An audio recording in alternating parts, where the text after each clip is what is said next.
El presidente Andrés Manuel López Obrador participó en la Cumbre Mundial sobre Cambio Climático y habló del compromiso de México con la protección al medio ambiente. Informó que el programa Sembrando Vida contribuye a combatir el calentamiento global.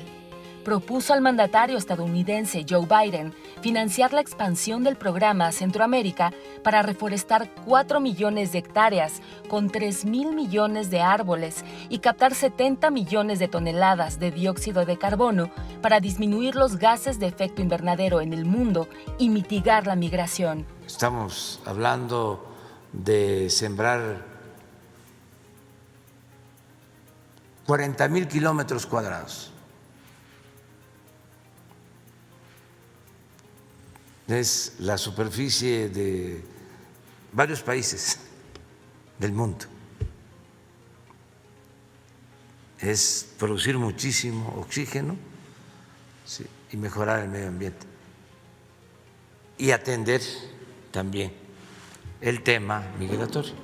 El subsecretario de Salud, Hugo López-Gatell, expuso que en 10 estados aumentaron los contagios, aunque la hospitalización sigue baja. Esta semana arribaron más vacunas a México y se superaron los 15 millones de dosis aplicadas. Lo que queremos destacar, lo destacamos a partir del domingo reciente y lo habíamos estado advirtiendo desde antes de la Semana Mayor, es que llevábamos 11 semanas de reducción de la epidemia, pero desafortunadamente al arranque de la semana que abrió el domingo reciente, el domingo 18 de abril, vemos que ya no continuó reduciéndose. Al contrario, ha empezado a aumentar ligeramente, pero ha empezado a aumentar en este momento 4% respecto a la semana previa. Y esto es una llamada de advertencia, no es una alerta, no le llamamos así por razones técnicas. Tuvimos al corte de ayer, 19 de abril, 203,435 personas que fueron vacunadas. 14 millones, en la siguiente vemos el acumulado, 14,571,509 personas han recibido ya la primera dosis, más de 4 millones de ellas las 2 dosis cuando se trata de esquemas de doble dosis. Un recordatorio de la cantidad de vacunas que hasta el momento ha recibido México desde el pasado 23 de diciembre de 2020, 18,887,345. Distintos servidores públicos transmitieron en vivo el inicio de la vacuna al personal educativo de escuelas públicas y privadas, con miras a un próximo regreso a clases en diferentes estados de la República. Aquí desde una de las células que están aquí en Veracruz, quiero informarle que llevamos una muy buena participación de todas y cada una de las instituciones que están bajo esta responsabilidad y gran tarea. Serán 121,000 dosis por todo el estado, en 13 municipios, en 19 sedes. El presidente de la República fue vacunado este martes 20 de abril. Voy a proceder a realizar la asepsia. La molestia.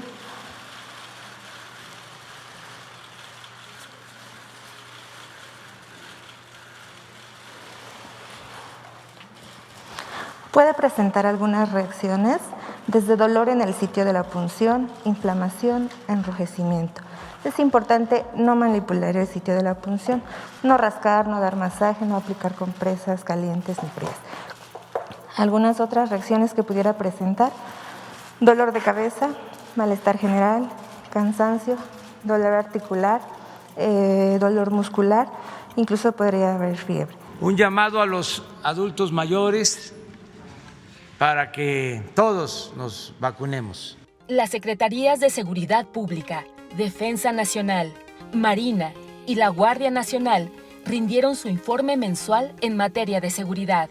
La fuerza operativa continuamos con los 99,608 elementos desplegados en 200 coordinaciones regionales. Real tenemos un efectivo de 317,830, de los cuales la fuerza operativa está en 217,505 y en otras actividades de apoyo a las operaciones 26,675 para hacer un efectivo desplegado de 190,800 830. Aquí tenemos otras misiones que se están cumpliendo: seguridad de instalaciones estratégicas con 7.250 hombres, las operaciones para el combate al mercado ilícito de combustibles con 3.275 elementos, la atención a desastres 5.157, la erradicación intensiva de plantíos ilícitos con 7.519 hombres y la presencia en 57 instalaciones aeroportuarias.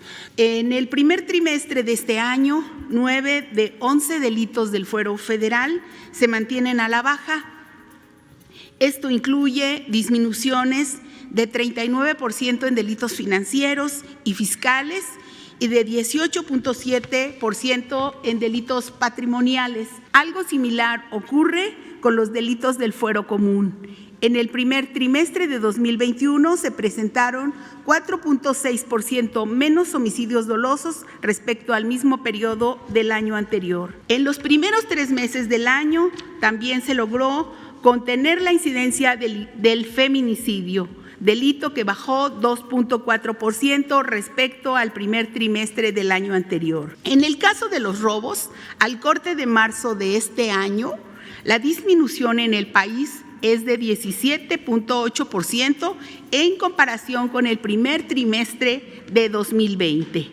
El robo de vehículo a casa habitación y de ganado disminuyeron más de 20% en este trimestre. Aquí se ve robo de vehículo menos 22%, robo de ganado menos 20%, robo a casa habitación menos 20%, y también damos cuenta de la disminución en 18% en el robo a negocio y en más de 16% del robo a transporte público colectivo, esta reducción.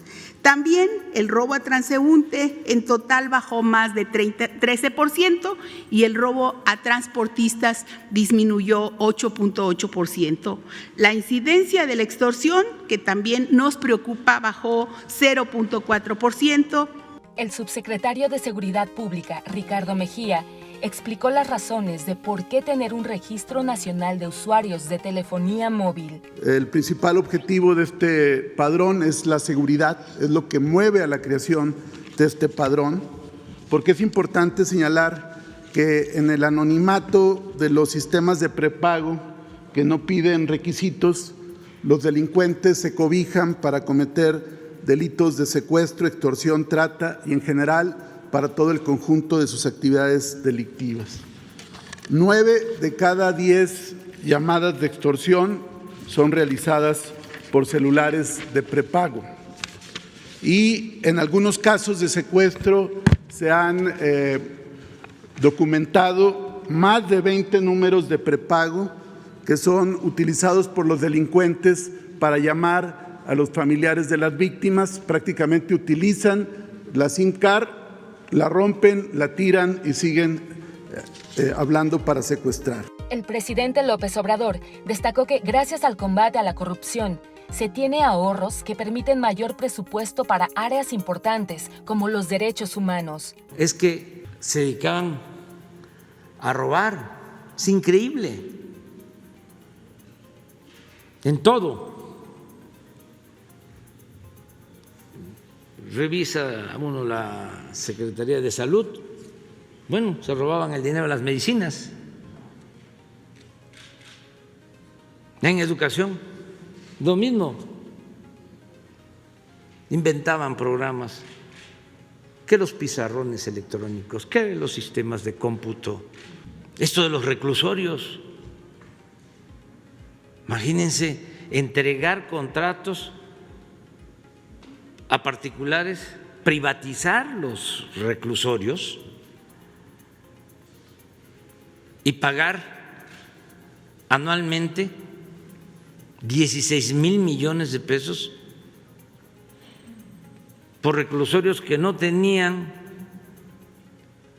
presos. Lo mismo en la industria eléctrica, entregando subsidios a empresas extranjeras, cobrando más a los mexicanos, pero todavía hay otras cosas peores. Imagínense que no pagaban impuestos. Piensen, y además lo he dicho varias veces y nadie me replica, nadie contesta de que no era cierto. El mandatario mexicano informó del acuerdo con empresas privadas que controlan 12 penales federales en el país que aceptaron una reducción y la Hacienda Pública ahorrará 41,000 millones de pesos por el tiempo que duran los contratos. Se firmaron estos contratos muy leoninos, es decir, muy favorables para las empresas y muy malos para la hacienda pública. Además de que el pago era excesivo y entre otras cosas se tenía que pagar habiendo o no habiendo prisioneros al finalizar el contrato en 20 años, las instalaciones seguían siendo de las empresas particulares, que lo que buscamos es quitarles a esos contratos las aristas más nocivas para la hacienda pública y que logremos ahorros. Los empresarios ya han aceptado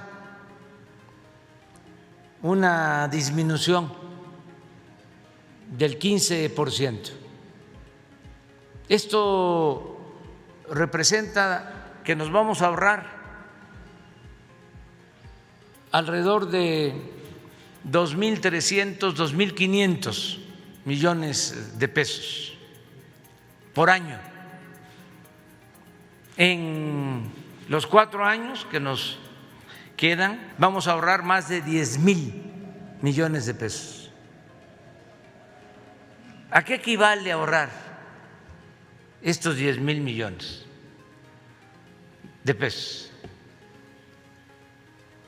A que se puedan financiar todos los cuarteles que necesitamos de la Guardia Nacional. La secretaria del Trabajo, Luisa Alcalde, junto con el sector privado y el sector laboral, presentaron las nuevas disposiciones de la reforma de subcontratación conocida como outsourcing. ¿En qué consiste la reforma? Se prohíbe la subcontratación de personal, es decir, la transferencia de trabajadores propios hacia otra empresa, las famosas nomineras. El segundo punto es que se permite la subcontratación de servicios y obras especializadas. Otro punto importante es que las empresas que reciben los servicios especializados deberán responder frente a los trabajadores en caso de cualquier incumplimiento. Se homologan los criterios del Código Fiscal, de la ley del ISR, de la ley del IVA, con la Ley Federal del Trabajo, permitiendo así homologar criterios. Otro punto importante es que se endurecen las sanciones para el caso de incumplimiento. Los plazos para la implementación de esta reforma se cuenta con 90 días, 3 meses, para que las empresas puedan regularizarse. También parte de esta serie de reformas se reforma la Ley Federal de los Trabajadores al Servicio del Estado, para que en el gobierno federal ya no exista la subcontratación de personal. En materia de reparto de utilidades, se establecieron 2 modalidades para realizar el reparto de utilidades. Una que es hasta 90 días o el promedio de los últimos 3 años. El presidente Andrés Manuel López Obrador destacó que con esta reforma se acaba la subcontratación en el sector público y privado y aumentará el reparto de utilidades. Entonces, toda esa subcontratación que además se hacía con empresas que evadían el pago de impuestos, habían empresas que tenían hasta 50,000 trabajadores